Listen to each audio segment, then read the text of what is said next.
Alors bonjour tout le monde, bienvenue à ce Facebook Live de l'Église baptiste évangélique de Saint-Georges. Mon nom est Richard Loignon, c'est moi qui vais vous diriger dans la louange ce matin, juste avant que M. Régent Joly vienne prendre la parole. Alors, on va commencer tout de suite avec les chants. Vous pouvez vous lever chez vous ou chanter avec moi du confort de votre salon, peu importe où vous êtes, et louons notre Seigneur ensemble. On va commencer avec « Béni soit ton nom ».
Alors, continuons tout de suite avec un deuxième chant qui s'appelle Dieu Tout-Puissant. Chantez avec moi de votre diva si vous voulez.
continuons tout de suite avec le troisième chant qui s'appelle « Entre tes mains, j'abandonne ».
Alors, avant d'inviter M. Joly à venir prendre la parole, courbons-nous dans la prière.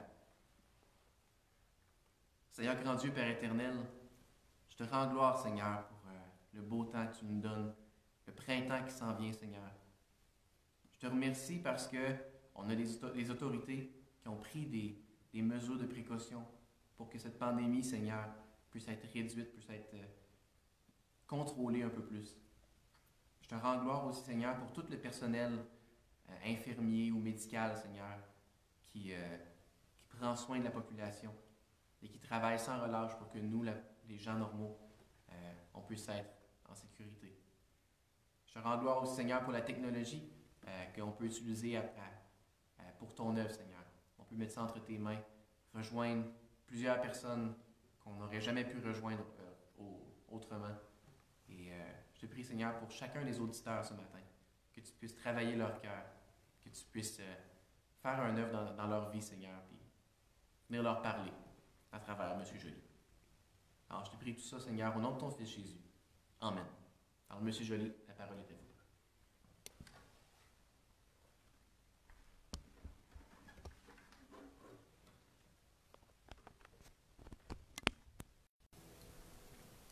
Merci beaucoup, Richard, pour cette louange, pour ces chants qui préparent notre cœur à recevoir la parole de Dieu.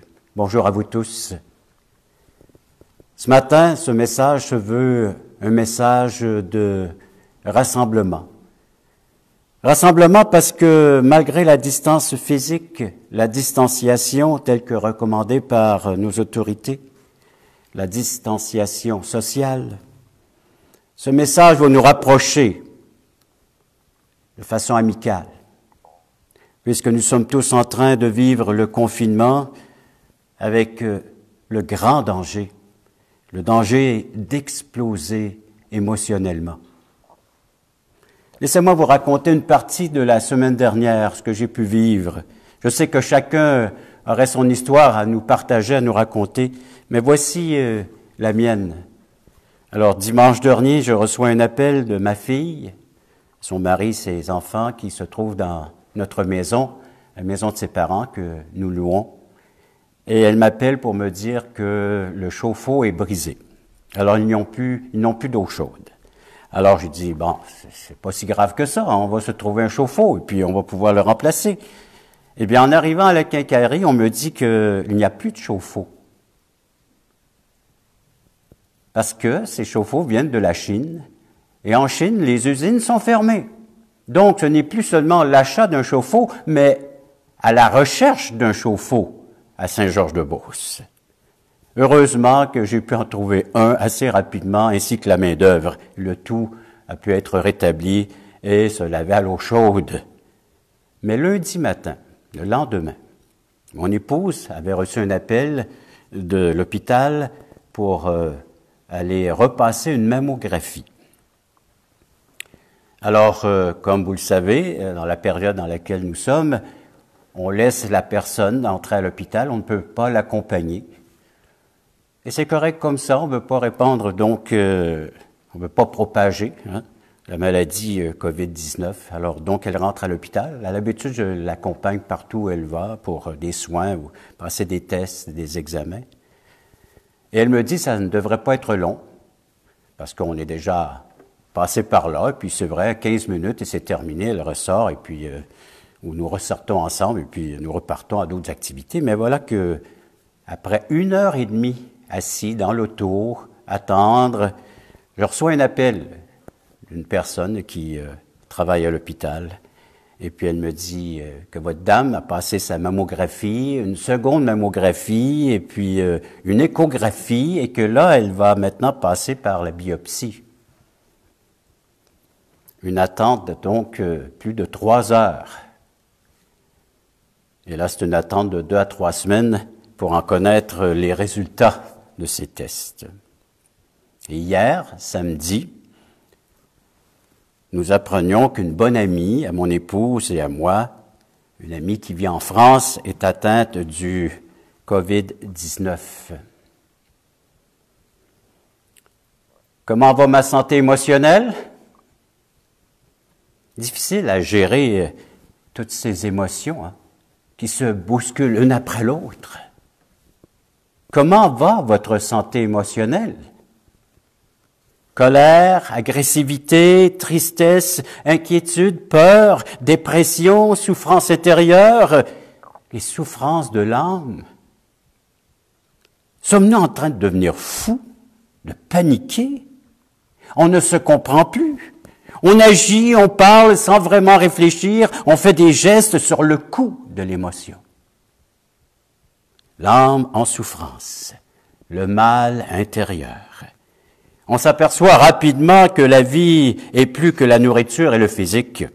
On peut dire que manger nos émotions ne nous aide pas vraiment à trouver le réconfort émotionnel. Nous sommes parfois comme un apprenti jongleur. Oui, un apprenti jongleur. Alors, sans trop savoir comment faire, on jongle et on échappe quelques-unes de ces émotions. Ces émotions qui peuvent faire de gros dégâts. Que devons-nous faire? Que pouvons-nous faire de nos émotions qui viennent nuire à nos relations, nous étouffer et parfois même altérer notre jugement et dégrader notre santé? Là, nous pouvons les rejeter, les nier, ou les engourdir, les geler par des drogues, les noyer par l'alcool, les boissons alcoolisées, ou les laisser contrôler notre vie. Les gouvernements nous rappellent au quotidien que nous pouvons demander de l'aide alimentaire et financière. Lignes téléphoniques pour les jeunes, pour les mamans, pour les femmes et les hommes, aide en santé mentale, en hébergement, plusieurs centres d'écoute.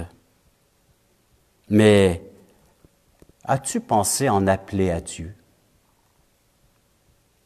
Philippiens chapitre 2. Une exhortation faite envers une église. L'apôtre Paul, inspiré par le Saint-Esprit, va leur dire ceci, et par le fait même, nous dit ceci aujourd'hui. Philippiens chapitre 2, versets 4 et 5. Que chacun de vous, au lieu de considérer ses propres intérêts, considère aussi ceux des autres. Et le verset 5 de Philippiens 2, ayez en vous les sentiments qui étaient en Jésus-Christ. Les sentiments en Jésus-Christ. Ce texte nous recentre sur l'importance de la vie, les autres et Jésus-Christ.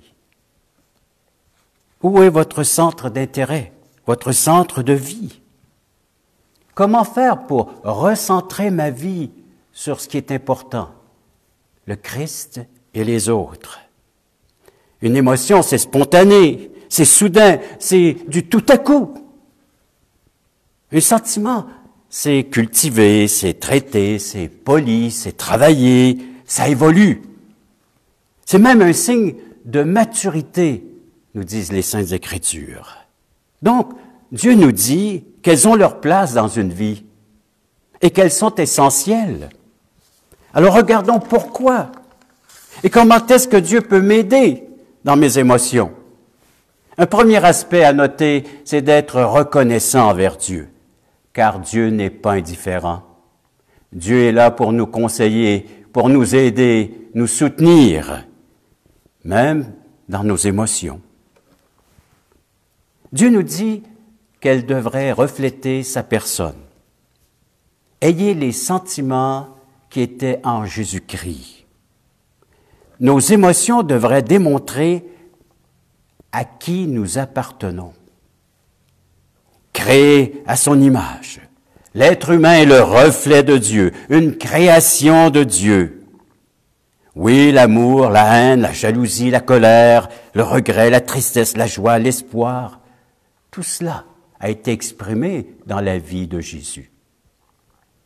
Si vous avez plus ou moins des connaissances de la vie de Jésus, un rappel amical, vous pouvez lire les évangiles, les 4 premiers livres de votre Nouveau Testament, si vous êtes peu habitué avec ses écrits. Jésus a pu dire à ses apôtres, à ses disciples qu'ils s'étaient choisis de le suivre, d'être enseignés par lui, d'être formés par lui. Celui qui m'a vu a vu aussi le Père, dans Jean chapitre 14, verset 9. Donc sa vie démontre et manifeste les émotions du Père, de Dieu, les sentiments de Dieu à l'égard de l'humanité, à l'égard de sa création. Pendant toute sa vie, mais surtout les 3 ans publics, alors qu'il se promenait de lieu en lieu, manifestant la présence de Dieu. Alors notre vie aussi devrait démontrer cette présence unique de Dieu, surtout dans une vie engagée et habitée par l'Esprit de Dieu. Car, poursuivons notre lecture, et cette fois, allons voir Colossiens chapitre 3, verset 12. Et dans Colossiens chapitre 3, verset 12, une autre lettre adressée à une autre église, mais avec les mêmes exhortations, les mêmes encouragements.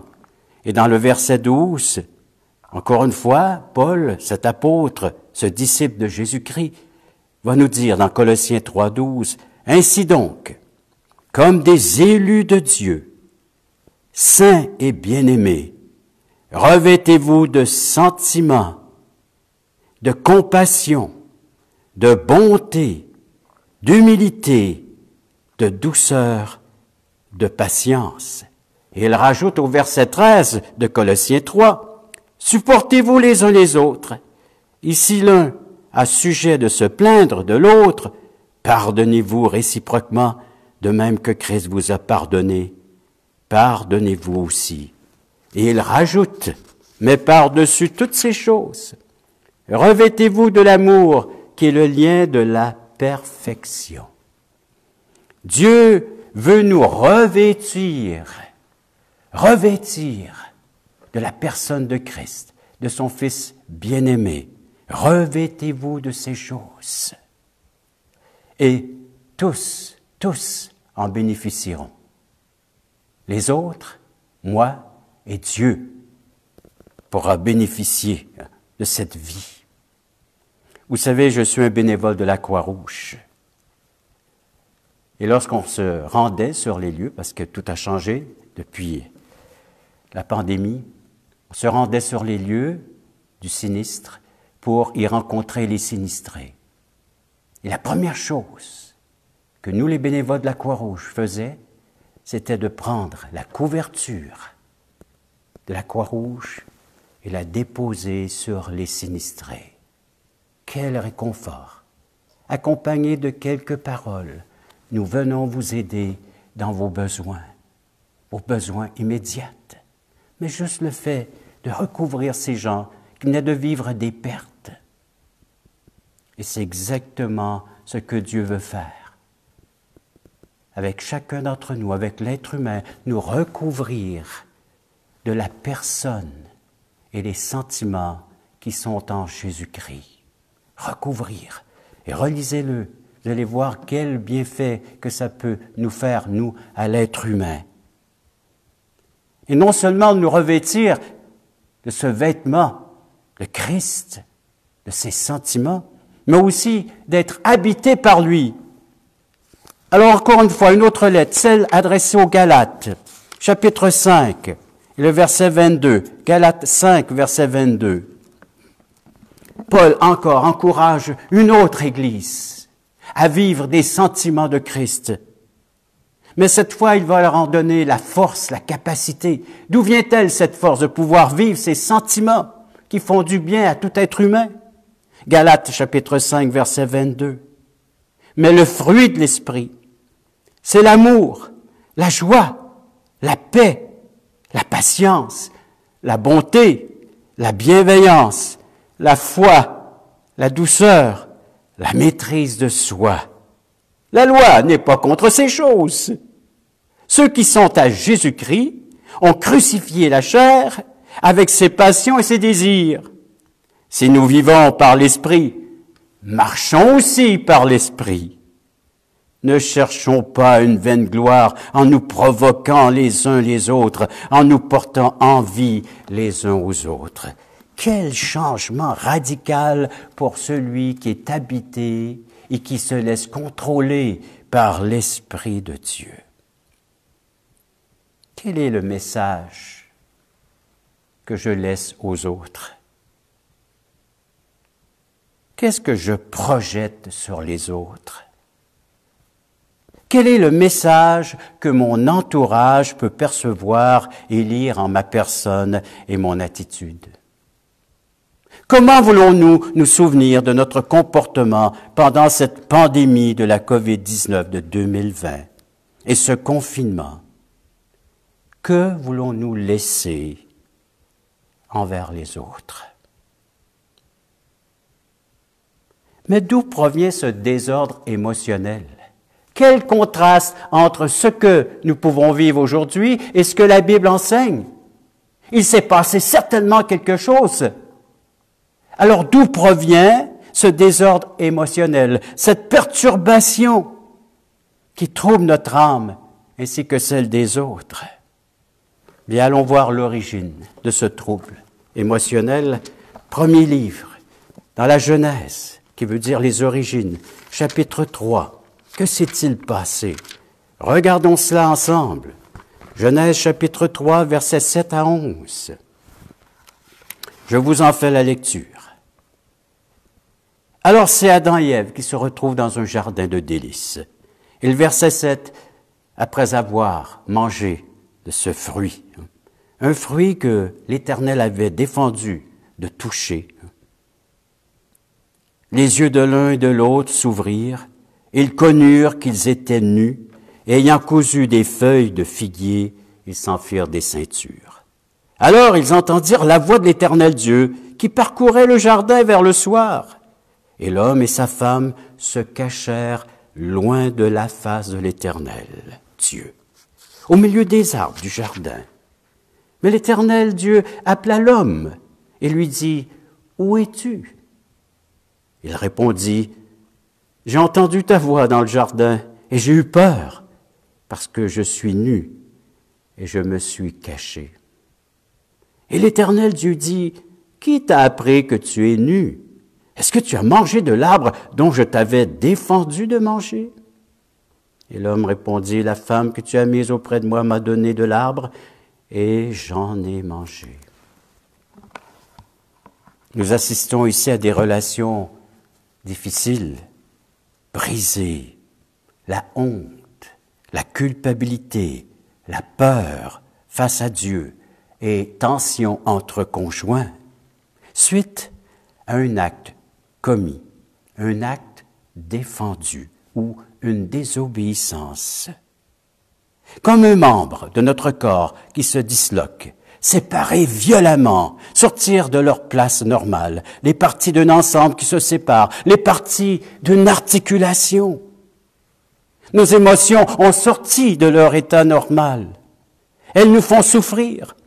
Dieu seul peut rétablir ces émotions et leur redonner leur fonction naturelle en nous recentrant sur la vie de son Fils Jésus, en ayant les mêmes sentiments que notre Dieu, manifestés en chair par la venue de Jésus. Ce Dieu qui s'est fait homme nous invite maintenant à revêtir et à être habité par lui. Le deuxième aspect, c'est en plaçant nos émotions au service de Dieu pour réaliser et accomplir le message et les œuvres ou les actes de l'Évangile selon Dieu, de la bonne nouvelle. Accompagner la bonne nouvelle par des gestes. Avoir de la compassion pour les autres. Lisons dans 1 Pierre chapitre 3. 1 Pierre chapitre 3. Nous cherchons ensemble, je vous le trouve, et je vous fais la lecture d'1 Pierre chapitre 3, les versets 8 à 12. Écoutez attentivement ce qui suit. 1 Pierre 3, 8. Alors, que dit cet apôtre Pierre? Il parle ici de la vie de conjoint, de conjointe, de couple. Et il dit au verset 8, « Enfin, soyez tous animés des mêmes pensées et des mêmes sentiments, pleins d'amour fraternel, de compassion, d'humilité. Ne rendez point mal pour mal ou injure pour injure. Bénissez au contraire, car c'est à cela que vous avez été appelés, afin d'hériter la bénédiction. » Si quelqu'un, en effet, veut aimer la vie et voir des jours heureux, qu'il préserve sa langue du mal et ses lèvres des paroles trompeuses, qu'il s'éloigne du mal et fasse le bien, qu'il recherche la paix et la poursuive. Car les yeux du Seigneur sont sur les justes et ses oreilles sont attentives à leurs prières. Mais la face du Seigneur est contre ceux qui font le mal. Avoir de la compassion les uns pour les autres. Avez-vous remarqué que Dieu ne nous demande pas d'éviter ou de réprimer nos émotions, contrairement à ce que de nombreux chrétiens pensent? Il ne nous appelle pas non plus à les accepter sans condition, contrairement à ce que la société nous pousse à faire. Il nous demande plutôt d'en faire des alliés, et j'aime beaucoup le terme allié. Cela appuie ce que la Bible met en avant. Nos émotions, bonnes ou mauvaises, doivent pouvoir nous révéler les multiples manières dont nous avons besoin et comment Dieu veut nous utiliser, en nous sensibilisant aux autres, car je ne suis pas seul. Il y a les autres. Il y a mon prochain, sans oublier Dieu. N'est-ce pas le premier commandement qui ressort des Saintes Écritures? Tu aimeras le Seigneur ton Dieu de tout ton être. Et ton prochain comme toi-même. Retrouvons cet équilibre émotionnel. Que le Seigneur Dieu soit l'objet de notre adoration. Que notre jalousie devienne un outil important pour nous préserver de l'idolâtrie, de tout ce qui pourrait accaparer notre cœur et l'éloigner et le séparer de notre Dieu. Protégeons notre relation conjugale et familiale. Préservons un amour unique. Et la colère, bien, mettons-la au service de Dieu. Cette colère devrait accompagner l'indignation face à l'injustice, au mal, au péché sous toutes ses formes. Condamnons le mal. Il nous est demandé de nous indigner, oui, envers ce qui provoque le désordre, le chaos, qui ôte la paix sociale. Comment agir face aux besoins des autres? En ciblant les vraies affaires, les vraies choses, en combattant avec Dieu les emprises de mon cœur et les injustices, en soutenant les faibles, les malades et ceux qui vivent des pertes et font face à leur vulnérabilité. Dieu nous offre ses bienfaits et ils sont innombrables. Il transforme nos cœurs et notre caractère, ce qui influencera nos émotions. Nos émotions nous invitent à voir le monde comme Dieu le voit, à la fois laid et à la fois beau. Nous pouvons nous réjouir de le voir restaurer ce monde et désirer la rédemption, la délivrance complète qui est à venir, telle que nous lisons dans l'Épître de Paul aux Romains, chapitre 8, et versets 18 à 28. Nos émotions devraient être animées, nourries et vivre de cette espérance telle que décrite dans ce texte. Romains 8, 18. J'estime que les souffrances du temps présent ne sauraient être comparées à la gloire à venir qui sera révélée pour nous. Il parle de ceux qui sont en Jésus-Christ. Aussi la création attend-elle avec un ardent désir la révélation des fils de Dieu. Encore pour ceux et celles qui sont en Jésus-Christ. Car la création a été soumise à la vanité, non de son gré, mais à cause de celui qui l'y a soumise, avec l'espérance qu'elle aussi sera franchie de la servitude de la corruption, pour avoir part à la liberté de la gloire des enfants de Dieu. Or, nous savons que, jusqu'à ce jour, la création tout entière soupire et souffre les douleurs de l'enfantement. Et ce n'est pas elle seulement, mais nous aussi, qui avons les prémices de l'Esprit, habités par l'Esprit de Dieu. Nous soupirons nous-mêmes en attendant l'adoption, la rédemption de notre corps, car c'est en espérance que nous sommes sauvés. Or, l'espérance qu'on voit n'est plus espérance. Ce qu'on voit, peut-on l'espérer encore? Et le verset 25 de Romains 8, mais si nous espérons ce que nous ne voyons pas, nous l'attendons avec persévérance. Placer notre espérance en d'autres choses qu'en Dieu et ses promesses peut rapidement nous faire sombrer dans des pensées négatives et des gestes de honte et de culpabilité. Que nos émotions puissent être nourries et vivent de cette espérance, celle venant de Dieu. Ces textes nous encouragent à espérer en Dieu, à la délivrance, à la venue d'un nouveau monde, nouveaux cieux, nouvelle terre, d'attendre patiemment, même au sein de la douleur, à l'exemple d'une femme enceinte qui s'apprête à accoucher, à donner vie, à espérer la société de demain, celle qui honorera et glorifiera Dieu. Laissons Dieu faire son œuvre, car notre véritable sécurité et espérance se trouve en lui et en son œuvre.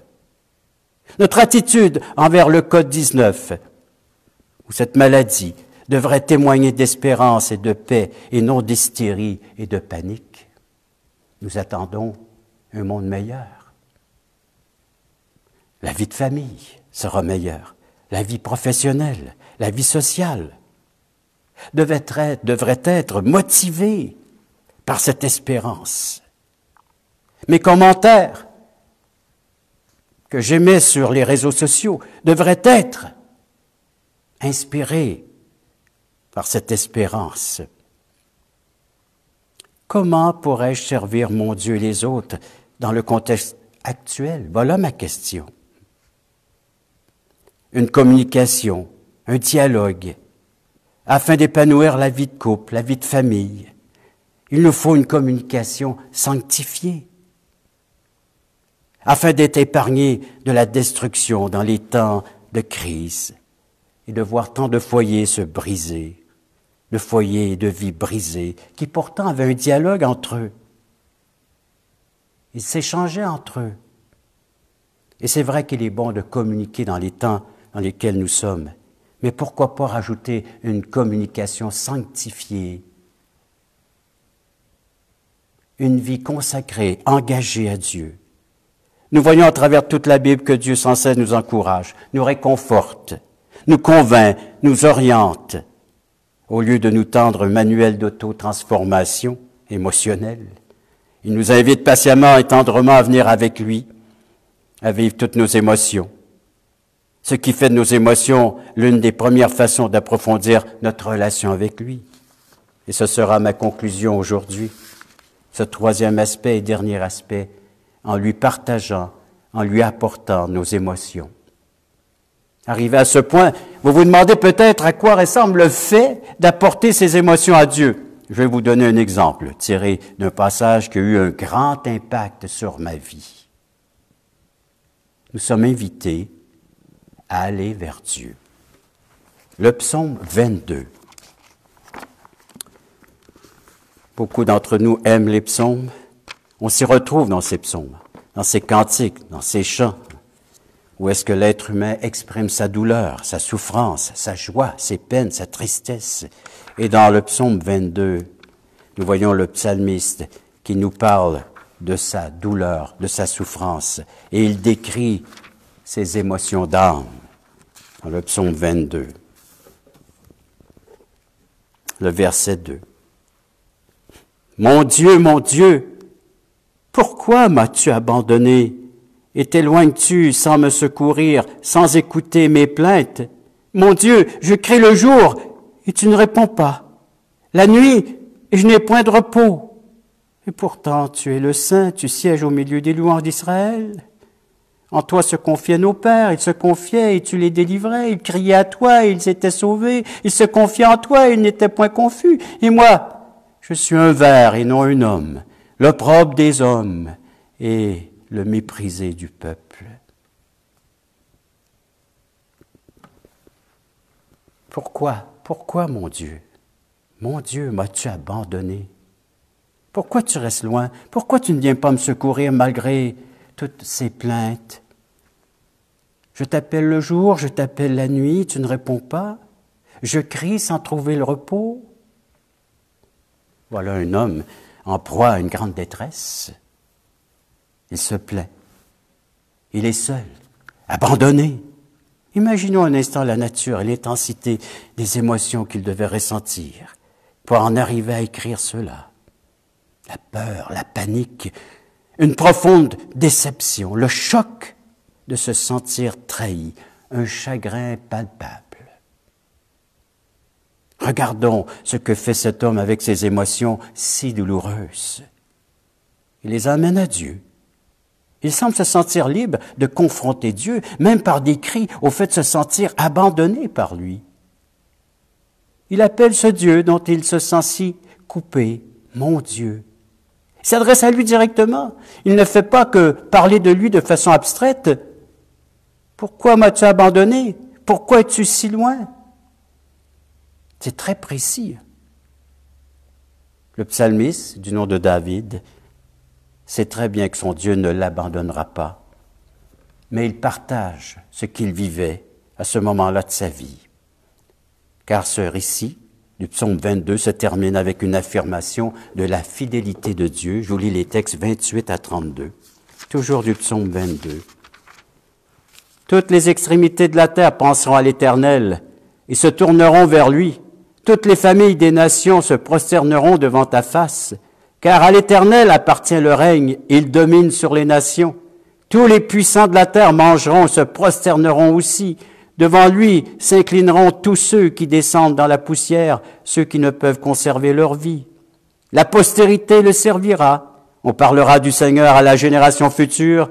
Quand elle viendra, elle annoncera sa justice.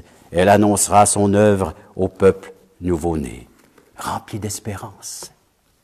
Cet homme nourrissait son cœur, son âme d'espérance. Ça va changer. Les choses vont aller mieux. J'attends le nouveau monde, nouveaux cieux, nouvelle terre, où la justice de Christ régnera. Nous verrons de notre œil le règne de Christ, le règne de Dieu. Il expose ses sentiments de son cœur. Il crie, étale ses émotions devant Dieu. Il ne fut pas le seul à le faire. Je voudrais vous conduire vers une autre personne qui s'est identifiée aux paroles du psaume 22. Et c'est dans le Nouveau Testament, dans Matthieu chapitre 27. Matthieu 27. Nous nous approchons de la Pâque. La semaine prochaine, ce sera Pâques. Nous célébrerons la résurrection du Christ. Mais pour qu'on célèbre une résurrection, il a dû passer par la mort. Et c'est ce que ce texte nous décrit. Et dans Matthieu 27, lorsque Matthieu, cet évangéliste, décrit, dépeint la crucifixion, la condamnation, la peine de mort que devait subir Jésus, il y est dit au verset 45 de Matthieu 27, « Depuis la 6e heure jusqu'à la 9e, il y eut des ténèbres sur toute la terre. Et vers la 9e heure, Jésus s'écria d'une voix forte, « Élie, Élie, lama sabachthani » c'est-à-dire, « Mon Dieu, pourquoi m'as-tu abandonné » Quelques-uns de ceux qui étaient là, l'ayant entendu dire, « Il appelle Élie ». Et aussitôt l'un d'eux courut prendre une éponge qu'il remplit de vinaigre, et, l'ayant fixé un roseau, lui donna à boire. Mais les autres disaient, « Laisse, voyons si Élie viendra le sauver. » Et Jésus poussa de nouveau un grand cri et rendit l'esprit. Jésus s'est identifié avec les paroles du psaume 22. Le texte 22 décrit tellement la crucifixion de Jésus, qu'il est appelé par les théologiens un psaume messianique, que David a vu le futur, l'avenir, que ce qu'il vivait, eh bien, c'était les sentiments de Christ. Il a pu décrire une crucifixion, ce que les Juifs n'avaient jamais vécu auparavant, avant que les Romains viennent régner sur Israël et sur les Juifs. Eux, la peine de mort était la lapidation. On voit un homme attaqué, violenté dans sa dignité. Il se compare même à un ver de terre. Et comme le psalmiste, et comme Jésus, vous aussi, vous pouvez vous identifier avec ces paroles. C'est Jésus-Christ lui-même, lors de son ministère, a pu dire, « Venez à moi, vous tous qui êtes fatigués et chargés. Venez. Déposez à mes pieds votre fardeau, recevez mes instructions et vous trouverez du repos pour votre âme. » Retrouvez le vrai sens et le pourquoi de toutes ces émotions qui bouleversent présentement l'être dont nous sommes. Dans Matthieu chapitre 11, versets 28 à 30. Il vous accueillera avec votre douleur. Lorsque vous vous sentez submergé par vos émotions, allez à Dieu. Rencontrez Jésus-Christ. Mettez des mots sur vos émotions. Vous serez entendus par ce merveilleux Sauveur, celui qui entend, qui écoute. Et même lorsque vous n'aurez pas de mots, lisez le psaume 22 et demandez à Dieu son aide. Ces émotions, ces signaux d'alarme qui devraient nous ramener à Dieu. C'est comme de voir toutes ces lumières, ces témoins lumineux dans le panneau de bord de l'auto, qui donnent des signes que le véhicule doit être ramené chez le concessionnaire. Eh bien, Dieu nous a doués d'émotions, afin de pouvoir refléter Ayez les sentiments qui est en Jésus-Christ. Et si ça ne fonctionne pas, bien, retournons. Retournons vers l'auteur de la vie, Jésus-Christ. Faisons une mise au point avec lui. Une rencontre personnelle avec Jésus en tant que sauveur, libérateur. Et de vivre ensemble Romains 15. Romains 15 qui dit, et qui parle encore de cette espérance, Romains chapitre 15, verset 4. Or, tout ce qui a été écrit d'avance l'a été pour notre instruction, afin que par la patience et par la consolation que donnent les Écritures, nous possédions l'espérance, que le Dieu de la persévérance et de la consolation vous donne d'avoir les mêmes sentiments les uns envers les autres selon Jésus-Christ, afin que tous, ensemble, d'une seule bouche, vous glorifiez le Dieu et Père de notre Seigneur Jésus-Christ. Accueillez-vous donc les uns les autres comme Christ vous a accueillis pour la gloire de Dieu.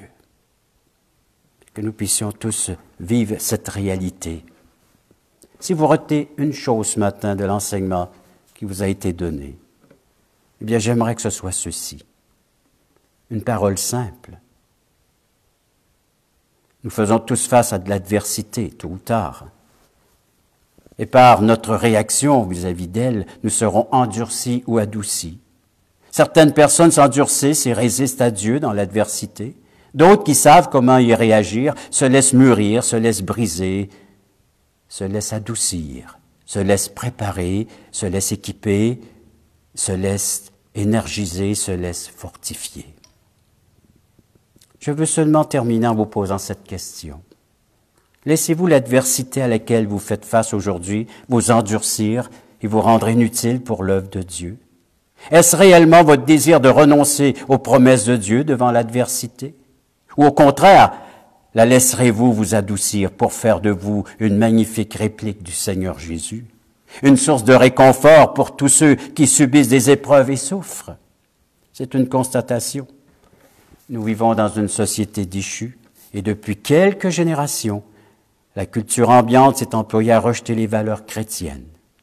Les conséquences d'une telle attitude sont nombreuses. Par exemple, la détresse psychologique qui atteint des sommets inégalés. Et cela même dans nos églises. Aujourd'hui, vous pouvez reprendre Dieu en tant que votre Dieu, le retrouver en tant que Dieu de votre existence et de votre éternité, en le faisant votre Dieu, comme le psalmiste, comme Jésus. Mon Dieu, mon Dieu. Dieu s'engage envers nous et nous demande de nous engager envers lui. Alors préparons-nous pour Pâques la semaine prochaine en méditant à nouveau le psaume 22 et d'autres textes comme Ésaïe 53. Acceptons son offre d'aujourd'hui, son aide, oui, de nous révéler et de nous revêtir de ses sentiments, d'en être habités par son esprit et soyons reconnaissants envers un Dieu généreux. Prions. Ô notre grand Dieu, nous voulons te remercier aujourd'hui d'avoir pu toucher l'aspect de nos émotions avec lesquelles on a tant de difficultés. Que ces émotions, qui malheureusement ne sont pas toujours les meilleures et même parfois mauvaises pour ma vie et celle des autres, puissent me conduire à ton Fils bien-aimé, à Jésus-Christ, à l'instant même. Toi qui as vécu pour ton Père, Seigneur Jésus, et pour moi, pour nous tous, mais pour nous libérer de notre fardeau, de notre péché, d'une condamnation éternelle, afin que nous puissions devenir l'un de tes serviteurs. Je voudrais aujourd'hui être reconnaissant envers un Dieu si généreux. Oui, Seigneur, que mes sentiments puissent être formés à ta grâce, qu'elle puisse contribuer à l'avancement de ton royaume et au rétablissement de toutes choses. Merci que je puisse venir à tes pieds pour venir me confesser et me relever en acceptant et en vivant ton pardon. Merci pour Jésus. Merci pour ton sacrifice. Merci d'avoir été à la croix pour moi, pour me laver, me purifier, me rendre digne de vivre auprès de toi aujourd'hui et cela éternellement. Amen.